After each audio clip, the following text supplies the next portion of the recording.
I promise you, this is the last video in my table series. I just wanted to share with you one more thing. We decided to refinish our existing chairs and build 2 custom benches to match the table.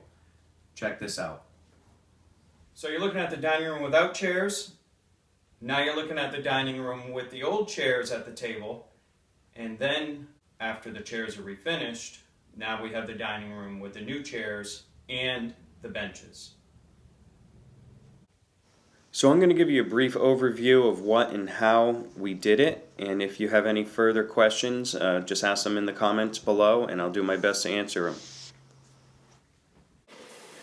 So after we cleaned the chairs and sanded them down with 180 grit sandpaper, I took a product from M.L. Campbell, Magnalac, and had it matched to the color that my wife picked out and sprayed up all the chairs. Notice the Lazy Susan board that I have the chair sitting on. It makes it so much easier to be able to spray all the different surfaces on the chair when you're able to spin the chair around in 360 degrees. I did task my wife to do all the rub-through finishes with 180 grit sandpaper. That way we know it's exactly how she wants it. After the rub-through was done, I sprayed Crystal, another M.L. Campbell product, over the paint to seal in the rub-through spots and to give that paint an extra layer of protection.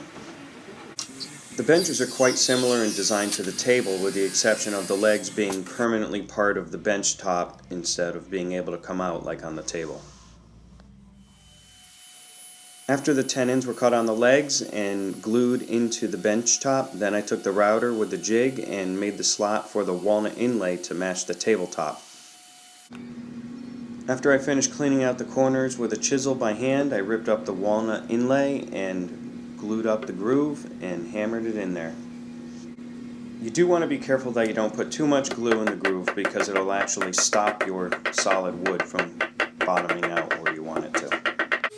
After assembly and it's all dried, then I took my Festool Rotex, I ground down the legs to be flush with the bench top, and then sanded everything with the ETS sander.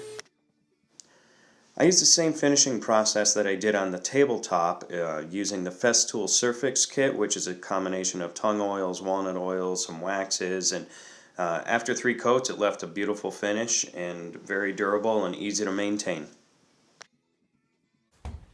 Well, there you have it. My dining room project is finally complete. After years and years of us talking about it, we finally did it, finally finished it. I could check that off that honey-do list. And thanks a lot for watching my videos. I hope you subscribe to my channel.